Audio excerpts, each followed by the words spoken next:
ഇപ്പോഴുള്ള പിള്ളേർക്ക് ക്ഷമയും വിട്ടുവീഴ്ചയുമില്ല. ഒന്ന് പറഞ്ഞാൽ പിന്നെ തല്ലിപ്പിരിയുകയാണ്. ഇക്കാലത്തെ കുടുംബ ബന്ധങ്ങളെക്കുറിച്ച് പലരും പ്രകടിപ്പിക്കുന്ന ആശങ്കയാണിത്. വിവാഹമോചനങ്ങൾ വർദ്ധിക്കുന്ന കാഴ്ച, ദാമ്പത്യ കലഹവും അക്രമവും കൊലപാതകവും നിത്യസംഭവം. കുടുംബമെന്ന മനോഹര സങ്കല്പം തന്നെ താളം തെറ്റുകയാണോ?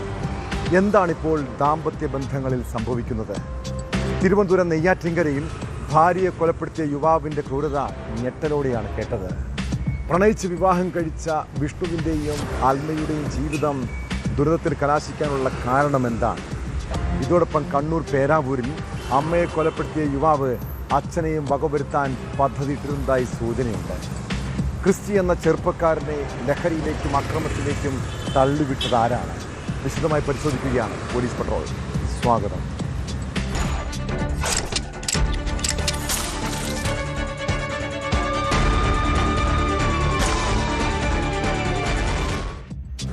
എല്ലാ വീടുകളിലും ദമ്പതികൾ തമ്മിൽ വഴക്കവും പ്രശ്നങ്ങളും ഒക്കെ സർവ്വസാധാരണമല്ലേ? ഇത്തരം ചെറിയ സൗന്ദര്യപ്പിണക്കമുള്ള കുടുംബങ്ങളിൽ പരസ്പരം സ്നേഹവും സന്തോഷവും ഉണ്ടാകണം. എന്നാൽ ഇക്കാലത്ത് പല വീടുകളെയും സ്ഥിതി മറിച്ചാണ്.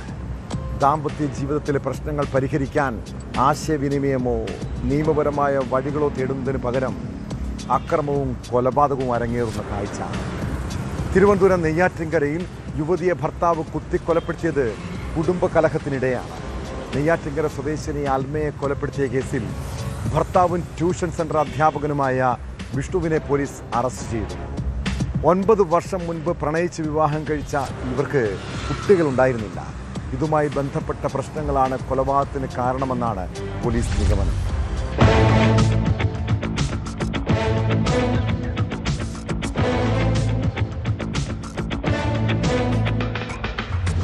തിരുവനന്തപുരം നെയ്യാറ്റിൻകരയ്ക്ക് സമീപം വ്ളാത്താങ്കരയിലാണ് കുടുംബകലഹത്തെ തുടർന്ന് ഭാര്യയെ ഭർത്താവ് ക്രൂരമായി കുത്തിക്കൊലപ്പെടുത്തിയത്.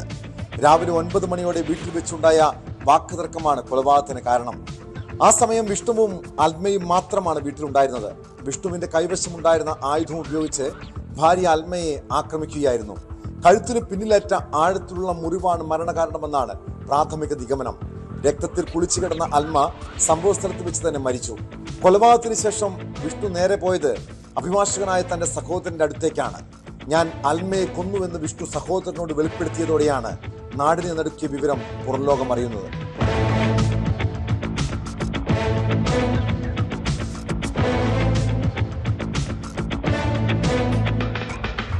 ഉടൻ തന്നെ സഹോദരൻ പോലീസിനെ വിവരം അറിയിക്കുകയും പാറശാല പോലീസ് സ്ഥലത്തെത്തി വിഷ്ണുവിനെ കസ്റ്റഡിയിലെടുക്കുകയും ചെയ്തു. പോലീസ് വീട്ടിലെത്തുമ്പോൾ വീടിനുള്ളിലെ ബെഡ്റൂമിൽ രക്തത്തിൽ കുളിച്ച നിലയിലായിരുന്നു അൽമയുടെ മൃതദേഹം. ഇൻക്വസ്റ്റ് നടപടികൾ പൂർത്തിയാക്കിയ ശേഷം മൃതദേഹം പോസ്റ്റ്മോർട്ടത്തിനായി മെഡിക്കൽ കോളേജിലേക്ക് മാറ്റി. പോലീസ് കസ്റ്റഡിയിലെടുത്ത വിഷ്ണു കുറ്റം സമ്മതിച്ചിട്ടുണ്ട്. കുടുംബ പ്രശ്നങ്ങളാണ് കൊലപാതകത്തിലേക്ക് നയിച്ചതെന്നാണ് പ്രതിയുടെ മൊഴി. കുടുംബ വഴക്കാണ് അതിനകത്തുള്ള കാരണമായിട്ട് അറിയാൻ കഴിഞ്ഞിട്ടുള്ളത്. അപ്പോൾ ഈ രണ്ടുപേരും ഒറ്റയ്ക്ക് ഈ വീട്ടിലാണ് താമസം. ഈ കൃത്യം നടന്ന വീട്ടിൽ തന്നെയാണ്. അവർക്കങ്ങനെ അധികം പുറത്ത് അയൽക്കാരോട്ടൊന്നും അധികം ഒരു ബന്ധമുള്ള ആൾക്കാരല്ല. നമ്മളൊക്കെ ആവശ്യമൊക്കെ വരുമ്പം മിണ്ടും പോകുന്നല്ലാതെ പറയുന്നില്ല. അപ്പോൾ എന്തായാലും നിലവിൽ ഇതിന് മുമ്പൊന്നും അത്തരത്തിലുള്ള ഒരു കുടുംബ വഴക്കിനെ കുറിച്ചൊന്നും നമുക്കറിയില്ല. അപ്പോൾ ഇന്ന് രാവിലെയാണ് ഇത്തരത്തിലുള്ള ഒരു സങ്കടപ്പെടുത്തുന്ന ഒരു വാർത്ത കേൾക്കാൻ സാധിച്ചിട്ടുള്ളത്. വിഷ്ണുവും അൽമയും 9 വർഷം മുൻപ് പ്രണയിച്ച് വിവാഹം കഴിച്ചവരാണ്. ഇരുവരും വളരെ സ്നേഹത്തോടെ ജീവിച്ചിരുന്ന ദമ്പതികളെന്നാണ് നാട്ടുകാർ പറയുന്നത്. അധ്യാപകനായ വിഷ്ണു നാട്ടുകാർക്കെല്ലാം പ്രിയപ്പെട്ടവനായിരുന്നു. ഇവർക്ക് കുട്ടികൾ ഉണ്ടായിരുന്നില്ല. അതുമായി ബന്ധപ്പെട്ടുണ്ടായ പ്രശ്നങ്ങളാകാം കൊലപാതകത്തിലേക്ക് നയിച്ചതെന്നാണ് പോലീസിന്റെ സംശയം. എന്നാൽ കൃത്യമായ പ്രകോപനം എന്താണെന്ന് കണ്ടെത്താൻ ശാസ്ത്രീയമായ തെളിവെടുപ്പുകൾ ആവശ്യമാണ്. കൊലപാതകത്തിന് ഉപയോഗിച്ച ആയുധം പോലീസ് കണ്ടെടുത്തു. കേസിൽ കൂടുതൽ വ്യക്തത വരുത്തുന്നതിനായി പോലീസ് അയൽവാസികളുടെയും ബന്ധുക്കളുടെയും മൊഴികൾ രേഖപ്പെടുത്തി വരികയാണ്.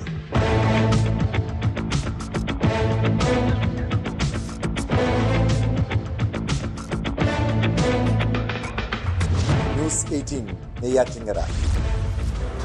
മകൻ വീട്ടിൽ വരുമ്പോഴൊക്കെ പണം ആവശ്യപ്പെട്ട് ബഹളമുണ്ടാക്കും.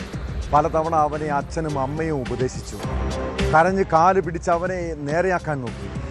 എന്നാൽ മാതാപിതാക്കളുടെ കണ്ണീരും വേദനയും അവൻ്റെ സ്വഭാവം മാറ്റിയില്ല. പകരം ക്രിസ്റ്റിക്ക് അവരോട് മനസ്സിൽ പകയായിരുന്നു. അങ്ങനെ അച്ഛൻ തങ്കച്ചനെയും അമ്മ ഗീതമ്മയെയും കൊല്ലാൻ അയാൾ പദ്ധതിയിട്ടു. കണ്ണൂർ കൊളക്കാട് അമ്മയെ കഴുത്തറുത്ത് കൊലപ്പെടുത്തിയ സംഭവത്തിൽ കൂടുതൽ വിവരങ്ങൾ പുറത്തു വന്നിട്ടുണ്ട്.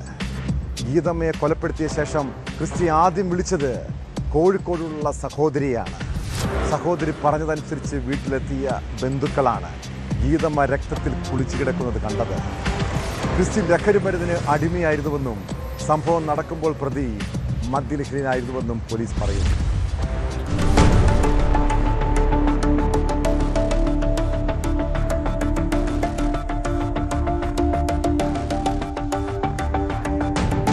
വെള്ളിയാഴ്ച രാത്രി വാക്കുതർക്കത്തിനൊടുവിൽ കിടപ്പുമുറിയിൽ വെച്ചാണ് ക്രിസ്റ്റി അമ്മ ഗീതമ്മയെ ആക്രമിച്ചത്. കത്തികൊണ്ട് കഴുത്തിലേറ്റ മാരക മുറിവാണ് മരണകാരണമെന്ന് പോലീസ് പറയുന്നു. അമ്മയെ കൊലപ്പെടുത്തിയ ശേഷം ക്രിസ്റ്റി വിളിച്ചത് കോഴിക്കോട്ടുള്ള സഹോദരിയെയാണ്. സഹോദരി പറഞ്ഞതനുസരിച്ച് വീട്ടിലെത്തിയ ബന്ധുക്കളാണ് ഗീതമ്മ രക്തത്തിൽ കുളിച്ചു കിടക്കുന്നത് കണ്ടത്. അമ്മയുടെ സഹോദരനെയും ക്രിസ്റ്റി വിളിച്ച് കൊലപാതകത്തെക്കുറിച്ച് പറഞ്ഞതായാണ് വിവരം. മണത്തണയ്ക്ക് സമീപം അയോത്തുംചാലിൽ നിർമ്മിക്കുന്ന റിസോർട്ടിന്റെ പ്രവർത്തനങ്ങൾക്കായി പിതാവ് തങ്കച്ചൻ ഈ സമയം പുറത്തായിരുന്നു. തങ്കച്ചൻ തിരിച്ചു വരുന്നതിനായി ക്രിസ്റ്റി കാത്തിരുന്നെന്നാണ് സൂചന. ക്രിസ്റ്റി ഗീതമ്മയെ കൊലപ്പെടുത്തുന്ന സമയത്ത് തങ്കച്ചന്റെ വൃദ്ധമാതാവ് ഏലിക്കുട്ടിയും വീട്ടിലുണ്ടായിരുന്നു. 90 വയസ്സുള്ള ഏലിക്കുട്ടിയെ അവരുടെ മുറിയിൽ പൂട്ടിയിട്ട ശേഷമാണ് ഇയാൾ ഗീതമ്മയുമായി വഴക്കുണ്ടാക്കിയത്. കൊലപാതക വിവരം അറിഞ്ഞ തങ്കച്ചന് നെഞ്ചുവേദന അനുഭവപ്പെട്ടതിനെ തുടർന്ന് പേരാവൂരിലെ സ്വകാര്യ ആശുപത്രിയിൽ പ്രവേശിപ്പിച്ചു. പിന്നീട് ബന്ധുവീട്ടിലേക്ക് മാറ്റി. കൊലയ്ക്ക് ശേഷം വീട്ടിൽ തങ്ങിയ ക്രിസ്റ്റി പിതാവിനെയും വകവരുത്തുമെന്ന് നിരന്തരം പറഞ്ഞിരുന്നതായി പരിസരവാസികൾ പറയുന്നു. പിന്നീട് സമീപവാസിയായ യുവാവിനെ വിളിച്ചു വരുത്തി അയാളുടെ സ്കൂട്ടറിൽ കേളകം പോലീസ് സ്റ്റേഷനിലെത്തി കീഴടങ്ങുകയായിരുന്നു.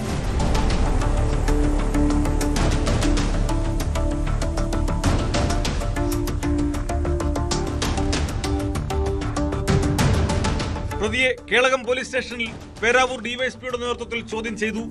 തുടർന്ന് പേരാവൂർ താലൂക്ക് ആശുപത്രിയിൽ വൈദ്യപരിശോധന നടത്തിയ ശേഷം കൂത്തുപറമ്പ് 1ാം ക്ലാസ് മജിസ്ട്രേറ്റ് കോടതിയിൽ ഹാജരാക്കി റിമാൻഡ് ചെയ്തു.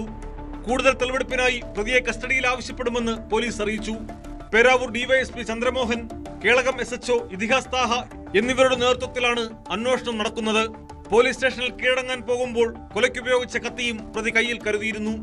സ്വന്തം അമ്മയെ കൊലപ്പെടുത്തിയതിൽ അല്പം പോലും കുറ്റബോധം ക്രിസ്റ്റിയിൽ പ്രകടമായിരുന്നില്ലെന്ന് പോലീസ് പറയുന്നു.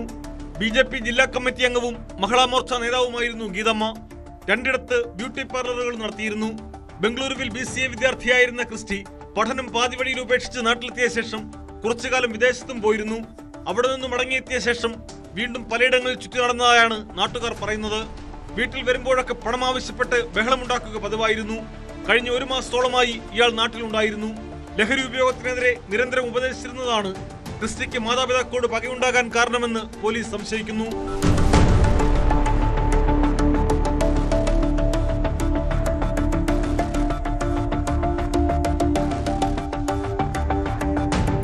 ന്യൂസ് 18 കണ്ണൂർ.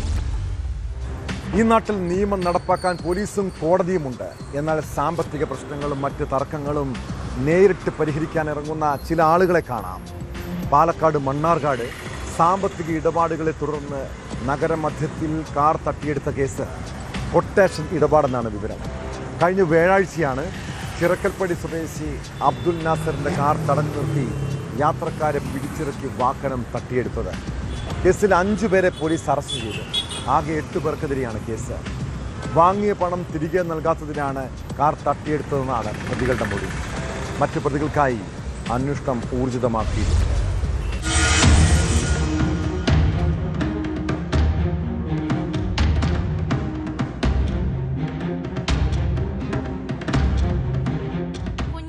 എന്ന കുട്ടൻ, അവറാൻ നാട്ടുകൽ, ഷെഫീഖ്, അഫ്സൽ അലനല്ലൂർ, നൌഫൽ എന്നിവരാണ് അറസ്റ്റിലായത്. ഇവരെ കൂടാതെ കണ്ടാലറിയാവുന്ന 3 പേരും കേസിൽ പ്രതികളാണ്. ഇക്കഴിഞ്ഞ വ്യാഴാഴ്ച രാത്രി 12:30 മണ്ണാർക്കാട് കോങ്ങാട് ടിപ്പു സുൽത്താൻ റോഡിൽ നഗരത്തോട് ചേർന്നുള്ള പാറപ്പുറത്താണ് സംഭവം. ചിറക്കൽപ്പടി സ്വദേശി കഞ്ഞിച്ചാലിൽ അബ്ദുൽ നാസറിന്റെ മക്കളായ 18-കാരൻ മുഹമ്മദ് ജസീൽ, 6 വയസ്സുള്ള മുഹമ്മദ് ജിഷാൻ, കാർ ഓടിച്ചിരുന്ന സുനിജിത്ത്, മറ്റ് 2 പേർ എന്നിവരെ ബലമായി പിടിച്ചിറക്കിയ ശേഷം കാർ തട്ടിയെടുത്തുവെന്നാണ് കേസ്.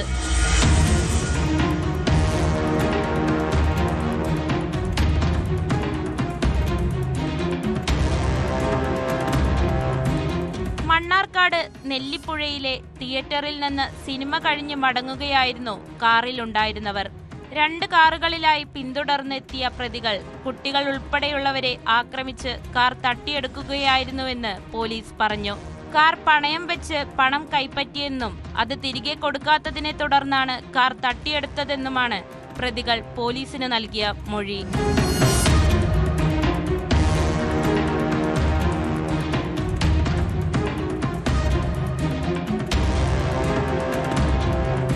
ന്യൂസ് 18 പാലക്കാട്. എളുപ്പത്തിൽ പണമുണ്ടാക്കാൻ എന്തെങ്കിലും കുറുക്കുവഴിയുണ്ടോ? ജോലിയൊന്നും ചെയ്യാതെ അധികം കഷ്ടപ്പെടാതെ ഉയർന്ന ലാഭമുണ്ടാക്കാനുള്ള ബിസിനസ്സുകളോ? ഇങ്ങനെ ഒരു പരസ്യം കണ്ടാൽ ആദ്യം ചാടി വീഴുന്നത് മലയാളികളായിരിക്കും അല്ലേ? എന്നാൽ ഒരു കാര്യം നമ്മൾ മനസ്സിലാക്കണം, ഇത്തരം കുറുക്കുവഴികൾ ഒരു കുരുക്കായിരിക്കും കേട്ടോ. ആലപ്പുഴ പട്ടണക്കാട് സ്വദേശിയായ യുവാവ് ഓൺലൈൻ ഷെയർ മാർക്കറ്റിൽ പണം നിക്ഷേപിച്ച് വലിയ ലാഭമുണ്ടാക്കാൻ ശ്രമിച്ചതാണ്. എന്നാൽ അതൊരു വലിയ തട്ടിപ്പാണെന്ന് പിന്നെയാണ് റഫീഖിന് മനസ്സിലായത്. 20 ദിവസത്തിനിടെ 97 ലക്ഷം രൂപയാണ് അയാൾക്ക് നഷ്ടപ്പെട്ടത്. ഇതോടെ പോലീസിൽ പരാതിപ്പെട്ടെങ്കിലും പ്രതിയെ പിടികൂടാൻ കഴിയുമെന്ന വലിയ പ്രതീക്ഷയൊന്നുമില്ലായിരുന്നു. എന്നാൽ ആലപ്പുഴയിലെ പ്രത്യേക സ്ക്വാഡ് കേരളത്തിൽ നിന്നും ഒരു യാത്ര തിരിച്ചതാണ്. പിന്നെ കർണാടക, മഹാരാഷ്ട്ര, ബംഗാൾ എന്നിവിടങ്ങളിൽ സഞ്ചരിച്ച് എല്ലാ പ്രതികളെയും കൊണ്ടാണ് തിരിച്ചു വരുന്നത്. ആലപ്പുഴയിൽ തട്ടിപ്പിനിറങ്ങുന്നവർ ഇനി ഈ സ്ക്വാഡിനെ പേടിക്കണം.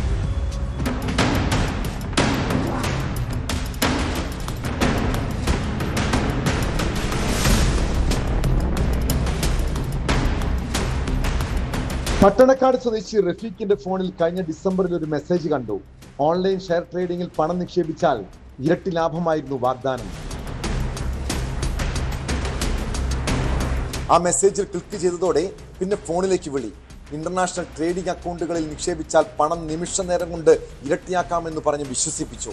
ഡോക്ടറാണെന്ന് പരിചയപ്പെടുത്തിയാൽ ഇംഗ്ലീഷിലാണ് സംസാരിച്ചത്.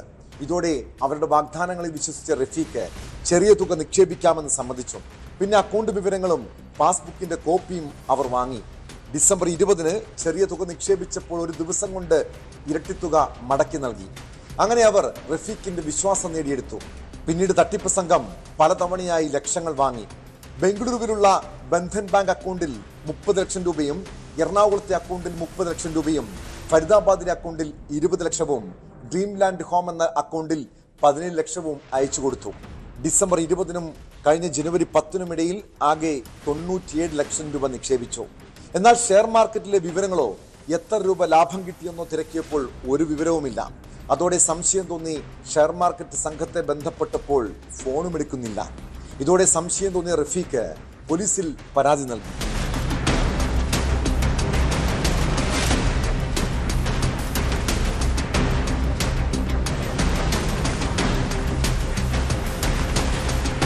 എറണാകുളം സ്വദേശി മുഹമ്മദ് റസലിലേക്കാണ് ആദ്യം അന്വേഷണം എത്തിയത്. എന്നാൽ ഇയാൾ കൊച്ചിയിൽ ഇല്ലെന്ന് വ്യക്തമായതോടെ ടവർ ലൊക്കേഷൻ കേന്ദ്രീകരിച്ച അന്വേഷണം. അതിനിടെ മഹാരാഷ്ട്രയിലുള്ള തട്ടിപ്പ് സംഘങ്ങളുമായി ബന്ധപ്പെടുത്തിയ കൊട്ടാരക്കര സ്വദേശി നിധിനെ അറസ്റ്റ് ചെയ്തു. പിന്നീട് കണ്ണൂർ സ്വദേശി ഫാസിൽ ഷബാബിനെയും തമിഴ്നാട് മധുരയിലുള്ള മുഹമ്മദ് സുബൈറിനെയും പിടികൂടി. തുടർന്ന് മുഹമ്മദ് റസലിനെ പൊക്കിയതോടെ മഹാരാഷ്ട്ര സംഘത്തെക്കുറിച്ച് വിവരം ലഭിച്ചു. പ്രതികൾ തട്ടിപ്പ് നടത്താനായി ഒത്തുകൂടിയ ബംഗളൂരുവിലുള്ള ബ്ലൂം സ്റ്റെയിൻ ഹോട്ടലിലെത്തി CCTV ദൃശ്യങ്ങൾ നോക്കി അവിടെ വന്നവരുടെ വിവരങ്ങൾ ശേഖരിച്ചു. CCTVയിൽ ഒരു വെള്ള സ്വിഫ്റ്റ് കാർ കണ്ടെത്തി. അങ്ങനെയാണ് അന്വേഷണ സംഘത്തിൽപ്പെട്ട പട്ടണക്കാട് ഇൻസ്പെക്ടർ KS ജയൻ, ചേർത്തല സ്റ്റേഷനിലെ ASI രതീഷ്, ഗോപകുമാർ എന്നിവരടങ്ങിയ സംഘം നാഗ്പൂരിലെത്തി പ്രതികളെ പിടികൂടിയത്. കേസന്വേഷണത്തിന്റെ ഭാഗമായി ആലപ്പുഴ സ്ക്വാഡ് 4000 കിലോമീറ്റർ അധികമാണ് യാത്ര ചെയ്തത്. കേസിൽ കൂടുതൽ പേർക്ക് പങ്കുണ്ടോ എന്നും ഇവർ കൂടുതൽ പേരെ കെണിയിൽ വീഴ്ത്തിയിട്ടുണ്ടോ എന്നും പോലീസ് അന്വേഷിക്കുന്നുണ്ട്.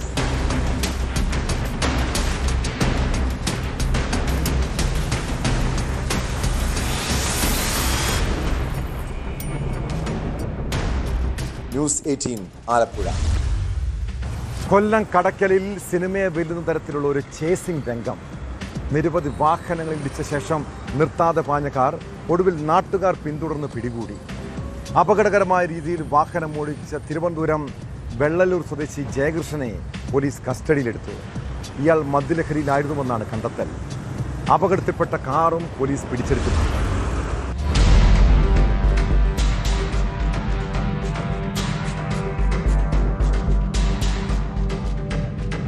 കൊല്ലം കടക്കലിലാണ് ഭീതിജനകമായ സംഭവം ഉണ്ടായത്.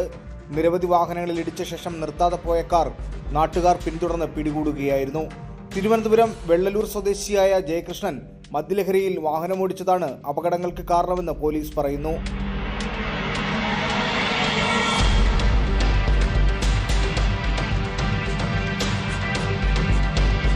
മടത്തറ മുതൽ കടക്കൽ വരെ അമിതവേഗതയിൽ സഞ്ചരിച്ച കാർ വഴിയിലുണ്ടായ നിരവധി വാഹനങ്ങളെ ഇടിച്ച് കടന്നു പോവുകയായിരുന്നു.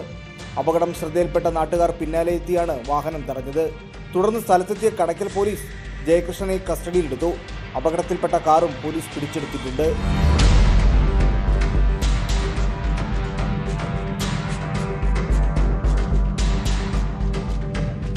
ന്യൂസ് 18 കൊല്ലം. രാവിലെ പ്രഭാത സവാരിക്ക് പോകുന്നവരാണോ നിങ്ങൾ? ആരോഗ്യ സംരക്ഷണത്തിന് നടത്തവും വ്യായാമവും നല്ലതാണ്.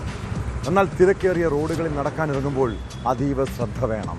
കാരണം ഇക്കാലത്ത് കാൽനട യാത്രക്കാരുടെ ജീവന് തന്നെ ഭീഷണിയാകുന്ന രീതിയിൽ പല വാഹനങ്ങളും വഴിയിലൂടെ ചീറിപ്പാഞ്ഞാണ് പോകുന്നത്. തിരുവനന്തപുരം ആര്യനാട് കാൽനട യാത്രക്കാരെ ഇടിച്ചു തെറിപ്പിച്ച ബൈക്ക് നിർത്താതെ കടന്നുപോയി. കാൽനട യാത്രികരായ സുധ, ഗീത എന്നിവർക്കാണ് പരിക്കേറ്റത്. ബൈക്ക് യാത്രികന് വേണ്ടിയുള്ള അന്വേഷണം ആര്യനാട് പോലീസ് ഊർജിതമാക്കി.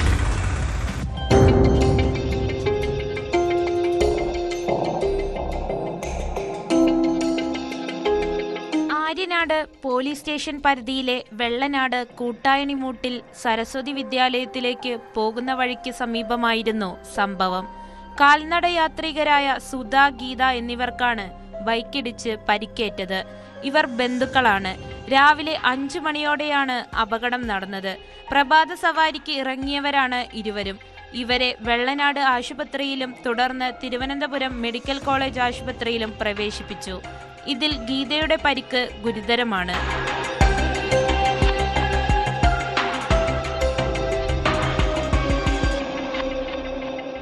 രാവിലെ 5 മണിക്ക് ഞാൻ ഈ റോഡിൽ നിന്നും 5 മണിക്ക് പോകാൻ വരുന്ന സമയം രാവിലെ വന്നപ്പോൾ 2 പേര് ഇവിടെ, ഒരാൾ ഇവിടെ എടുത്ത് കിടത്തിയിരിക്കും, ഒരാൾ അവിടെയും കമന്ന് കിടക്കും.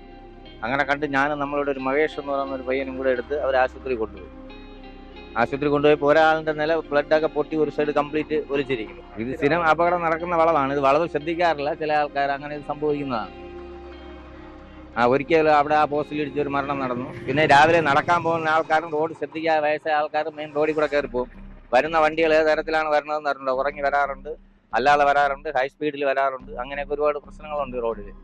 ഇരുവരെയും ഇടിച്ചു തെറിപ്പിച്ച ബൈക്ക് നിർത്താതെ പോവുകയായിരുന്നു. ആര്യനാട് CIയുടെ നേതൃത്വത്തിൽ CCTV ദൃശ്യങ്ങൾ ഉൾപ്പെടെ പരിശോധിച്ച് അന്വേഷണം പുരോഗമിക്കുകയാണ്. റോഡിൽ കൊടും വളവുകളുള്ള ഇവിടെ സ്ഥിരമായി അപകടം നടക്കുന്ന മേഖലയാണ്. 3 അപകട മരണങ്ങളും ഇവിടെ സംഭവിച്ചിട്ടുണ്ട്.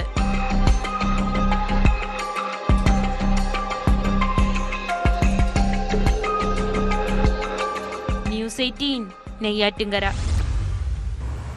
ചൂട് കനത്തതോടെ വീട്ടിൽ പോലും ഇരിക്കാൻ കഴിയാത്ത അവസ്ഥയല്ലേ? അതിനാൽ തന്നെ എല്ലാവരും ഇപ്പോൾ AC വാങ്ങാനുള്ള ഓട്ടത്തിലായിരിക്കും. പകൽ ജോലിക്ക് പോകുന്ന പുരുഷന്മാരെക്കാൾ വീട്ടിലിരിക്കുന്ന സ്ത്രീകളാണ് AC വാങ്ങണമെന്ന് ആഗ്രഹിക്കുന്നത്. അതിൻ്റെ പേരിൽ ചില കുടുംബങ്ങളിലെങ്കിലും വഴക്കും പ്രശ്നങ്ങളും ഉണ്ടാകുന്നുണ്ട്. തമിഴ്നാട് തിരുവള്ളൂരിൽ ഭർത്താവ് AC വാങ്ങി നൽകാത്തതിന് യുവതി ആത്മഹത്യ ചെയ്തൊരു സംഭവത്തെക്കുറിച്ച് കേട്ടു. തിരുവള്ളൂർ പുല്ലാരമ്പലം സ്വദേശിനി മോണിക്കയാണ് മരിച്ചത്.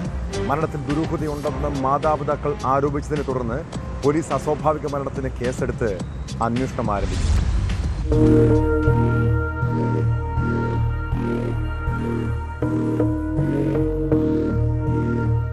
25-കാരിയാണ് മരിച്ച മോണിക്ക. കടുത്ത ചൂടിനെ തുടർന്ന് AC വാങ്ങി നൽകണമെന്ന് മോണിക്ക ഭർത്താവ് ആകാശിനോട് നിരന്തരം ആവശ്യപ്പെട്ടിരുന്നു. എന്നാൽ ആവശ്യം ആകാശ് നിരസിച്ചു. ഇതുമായി ബന്ധപ്പെട്ട് ദമ്പതിമാർ വഴക്കിട്ടിരുന്നുവെന്നും ഇതാണ് മരണകാരണമെന്നും പോലീസ് പറയുന്നു.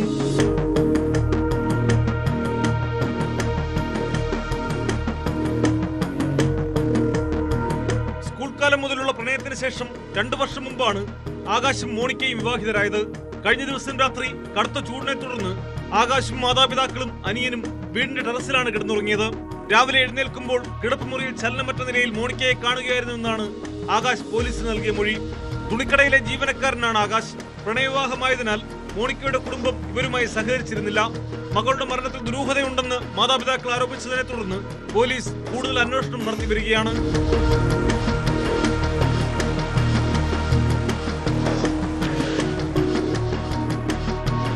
News 18 Chennai. Kasaragod Chandera police station പരിധിയിലെ ശൈശവ വിവാഹ കേസ് അട്ടിമറിക്കാൻ ശ്രമം നടക്കുന്നതായി ആരോപണം. വിവാഹം നടന്ന ദിവസത്തെ പള്ളിയിലെ നിരീക്ഷണ ക്യാമറ ദൃശ്യങ്ങൾ കാണാതായത് ദുരൂഹത വർദ്ധിപ്പിക്കുന്നുണ്ട്. ദൃശ്യങ്ങൾ വീണ്ടെടുക്കുന്നതിനായി ഹാർഡ് ഡിസ്കുകൾ പോലീസ് കസ്റ്റഡിയിലെടുത്തു. അതിനിടെ വരൻ ദക്ഷിണ കൊറിയയിലേക്ക് കടന്നതായി പോലീസിന് വിവരം ലഭിച്ചിട്ടുണ്ട്. സംഭവത്തിൽ വരൻ ഉൾപ്പെടെ 4 പേർക്കെതിരെയാണ് ചന്ദേര പോലീസ് കേസെടുത്തിരിക്കുന്നത്.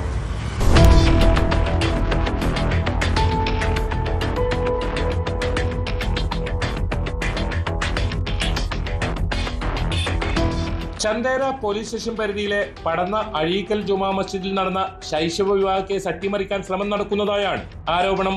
ഏപ്രിൽ 13 വലിയ പറമ്പിലെ 16-കാരിയുമായി എടച്ചാക്കൈ ബദർ നഗറിലെ 28-കാരന്റെ വിവാഹം നടന്നതായാണ് പരാതി. സംഭവത്തിൽ വരനുൾപ്പെടെ 4 പേർക്കെതിരെയാണ് പോലീസ് കേസെടുത്തിട്ടുള്ളത്. ശൈശവ വിവാഹ നിരോധന officer Hosdurg judicial first class കോടതിയിലും ചൈൽഡ് ലൈനിലും നൽകിയ റിപ്പോർട്ടിന്റെ അടിസ്ഥാനത്തിലാണ് ചന്ദേര പോലീസ് കേസ് രജിസ്റ്റർ ചെയ്തത്. കോടതി നിർദ്ദേശപ്രകാരമാണ് നടപടി. അതേസമയം വിവാഹം നടന്ന ദിവസത്തെ ജുമാ മസ്ജിദിലെ രേഖകളും CCTV ദൃശ്യങ്ങളും കാണാതായതിൽ ദുരൂഹതയുണ്ടെന്നാണ് ആരോപണം. ഹാർഡ് ഡിസ്കുകൾ പോലീസ് കസ്റ്റഡിയിലെടുത്തിട്ടുണ്ട്. സംഭവത്തിൽ കടുത്ത എതിർപ്പുമായി മഹൽ കമ്മിറ്റിയിലെ ഒരു വിഭാഗവും രംഗത്തെത്തിയിട്ടുണ്ട്. ഇവരുടെ നേതൃത്വത്തിൽ കഴിഞ്ഞ ദിവസം യോഗം ചേർന്ന് ശക്തമായ പ്രതിഷേധം അറിയിച്ചിട്ടുണ്ട്. സംഭവത്തിൽ പോക്സോ വകുപ്പ് പ്രകാരം കേസ് രജിസ്റ്റർ ചെയ്ത് വിശദമായ അന്വേഷണം നടത്തണമെന്ന് ഹൈക്കോടതി അഭിഭാഷകനും പൊതുപ്രവർത്തകനുമായ അഡ്വക്കേറ്റ് കുളത്തൂർ ജയസിംഗ് സംസ്ഥാന പോലീസ് മേധാവിക്ക് അയച്ച പരാതിയിൽ പറയുന്നു. വിവാഹിതയായ കുട്ടിയിൽ നിന്ന് ബാലവിവാഹം നടത്തിയ വ്യക്തികളെ സംരക്ഷിക്കുന്ന മൊഴിയെടുത്ത് തെളിവുകൾ നശിപ്പിക്കുവാൻ ശ്രമിക്കുന്നതായി ചൂണ്ടിക്കാട്ടി അഡ്വക്കേറ്റ് കുളത്തൂർ ജയസിംഗ് ചീഫ് സെക്രട്ടറിക്കും പരാതി നൽകിയിരുന്നു.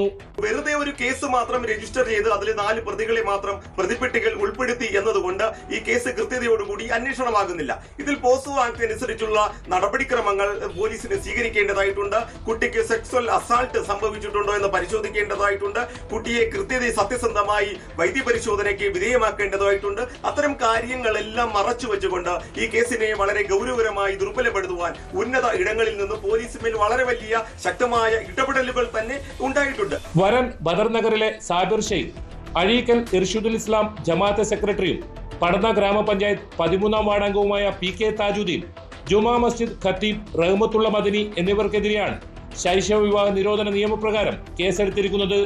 ദക്ഷിണ കൊറിയയിൽ ജോലി ചെയ്യുന്ന വരൻ സാബിർ ഷെയ്ഖ് ഇതിനിടെ രാജ്യം വിട്ടതായാണ് പോലീസിന് ലഭിച്ചിരിക്കുന്ന വിവരം. ശൈശവ വിവാഹത്തിന് ജമാഅത്ത് സെക്രട്ടറി ഒത്താശ നൽകിയെന്ന് ചൈൽഡ് ലൈനിൽ ലഭിച്ച പരാതിയെ തുടർന്നാണ് അന്വേഷണം ആരംഭിച്ചത്. ശൈശവ വിവാഹ നിരോധന ഓഫീസറുടെ നേതൃത്വത്തിൽ പള്ളിയിലെ ഖത്തീബ്, പെൺകുട്ടി, രക്ഷിതാക്കൾ, ജമാഅത്ത് ഭാരവാഹികൾ, നാട്ടുകാർ, ചടങ്ങിൽ പങ്കെടുത്തവർ എന്നിവരിൽ നിന്ന് ശേഖരിച്ച മൊഴിയുടെ അടിസ്ഥാനത്തിൽ ലഭിച്ച തെളിവുകൾ വെച്ചാണ് പോലീസ് കേസെടുത്തത്. പ്രായപൂർത്തിയാകാത്ത പെൺകുട്ടിയുടെ വിവാഹം നടത്താൻ പെൺകുട്ടിയുടെ മഹൽ അധികൃതർ വിസമ്മതിച്ചതിനാലാണ് വിവാഹം എടച്ചാക്കയിലേക്ക് മാറ്റിയത്. ഇതിന് ജമാഅത്ത് സെക്രട്ടറിയാണ് ഒത്താശ ചെയ്തതെന്ന് സെക്രട്ടറിയെ എതിർക്കുന്നവർ പറയുന്നു. അതേസമയം വിവാഹം നടന്നിട്ടില്ലെന്നും ഖത്തീബിന്റെ സാന്നിധ്യത്തിൽ വിവാഹ നിശ്ചയം മാത്രമാണ് നടന്നതെന്നുമാണ് പള്ളി കമ്മിറ്റിയെ അനുകൂലിക്കുന്നവർ പറയുന്നത്. വിവാഹം വിവാദമായതോടെ ഒരു വിഭാഗം ആളുകൾ പള്ളി കമ്മിറ്റി ഭാരവാഹികൾ രാജിവെക്കണമെന്നാവശ്യപ്പെട്ട് രംഗത്ത് വന്നിട്ടുണ്ട്.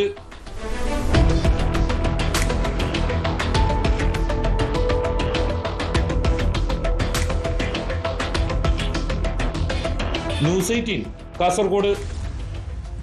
BDS വിദ്യാർത്ഥി നിതിൻ രാജ് ജീവനൊടുക്കിയ കേസിൽ 1-ാം പ്രതി ഡോക്ടർ റാമിനായി തിരച്ചിൽ ഊർജിതമാക്കിയിരിക്കുകയാണ് പോലീസ്. കഴിഞ്ഞ ദിവസമാണ് റാമിന്റെ മുൻകൂർ ജാമ്യാപേക്ഷ കോടതി തള്ളിയത്. 16 ദിവസമായി ഇയാൾ ഒളിവിലാണ്.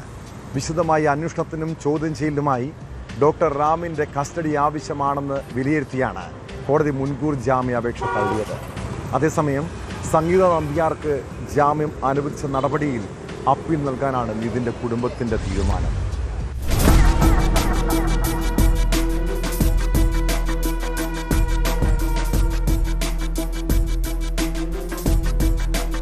അഞ്ചരക്കണ്ടി മെഡിക്കൽ കോളേജിലെ 1-ാം വർഷ BDS വിദ്യാർത്ഥി നിതിൻ രാജിന്റെ മരണം 1-ാം പ്രതിയായ ഡോക്ടർ MK റാമിനെ കണ്ടെത്താനായി അന്വേഷണം ഊർജിതമാക്കി പോലീസ്.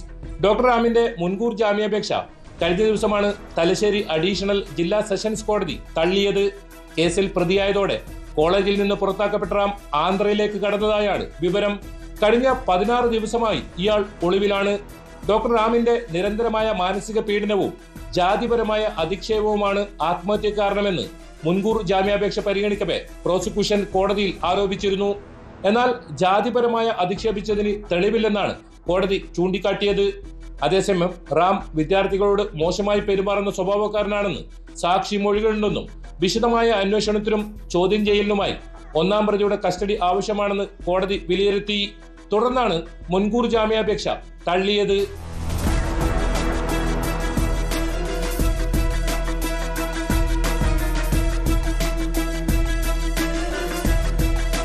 കേസിലെ രണ്ടാം പ്രതി ഡോക്ടർ സംഗീത നമ്പ്യാർ നിതിൻ രാജിനെയോ മറ്റു വിദ്യാർത്ഥികളെയോ ജാതിപരമായോ അല്ലാതെയോ അധിക്ഷേപിച്ചതായി സാക്ഷി മൊഴികളില്ല.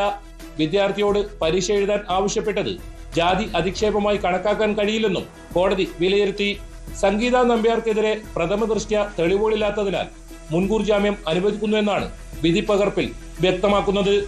അറസ്റ്റ് ചെയ്യപ്പെടുകയാണെങ്കിൽ 50,000 രൂപയുടെ ബോണ്ടും തുല്യ തുകയ്ക്കുള്ള 2 ആൾ ജാമ്യവും ഹാജരാക്കണമെന്നും ഉത്തരവിലുണ്ട്. അടുത്ത 3 മാസത്തേക്ക് എല്ലാ ശനിയാഴ്ചയും അന്വേഷണ ഉദ്യോഗസ്ഥന് മുന്നിൽ ഹാജരാകാനും കോടതി ഉത്തരവിൽ പറയുന്നു. ഏപ്രിൽ 10-നാണ് നിതിൻ രാജ് അഞ്ചരക്കണ്ടി മെഡിക്കൽ കോളേജ് കെട്ടിടത്തിന് മുകളിൽ നിന്ന് ചാടി ജീവനൊടുക്കിയത്. കേസിൽ ഇതുവരെ ലോൺ ആപ്പുമായി ബന്ധപ്പെട്ട 3 ജീവനക്കാർ മാത്രമാണ് അറസ്റ്റിലായത്. ഇവരെ കൂടുതൽ ചോദ്യം ചെയ്യുന്നതിനായി കസ്റ്റഡി ആവശ്യപ്പെട്ട് പ്രത്യേക അന്വേഷണ സംഘം കോടതിയിൽ ഹർജി നൽകിയിട്ടുണ്ട്. അതേസമയം സംഗീത നമ്പ്യാർക്ക് മുൻകൂർ ജാമ്യം അനുവദിച്ച സംഭവത്തിൽ അപ്പീൽ നൽകാനാണ് നിതിൻ രാജിന്റെ കുടുംബത്തിന്റെ തീരുമാനം. പ്രിൻസിപ്പലിന്റെ മുറിയിൽ നിതിനെ കൂട്ടവിചാരണ നടത്തിയെന്നും ഇവർക്കെതിരെയും കേസെടുക്കണമെന്നും കുടുംബം ആവശ്യപ്പെട്ടു.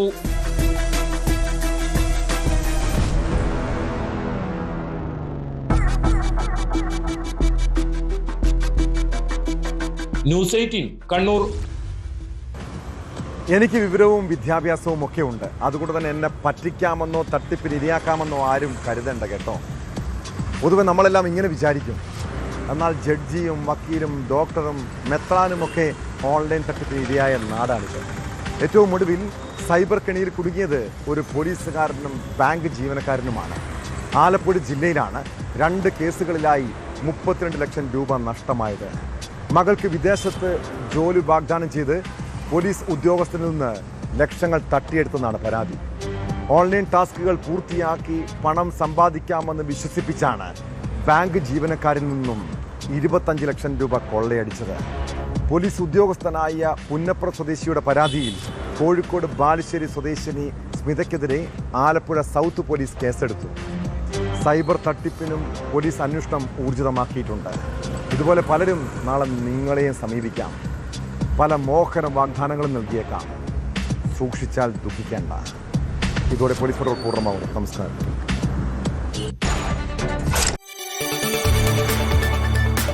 കൂടുതൽ വാർത്തകൾക്ക് news 18 Keralam YouTube channel subscribe ചെയ്യുക.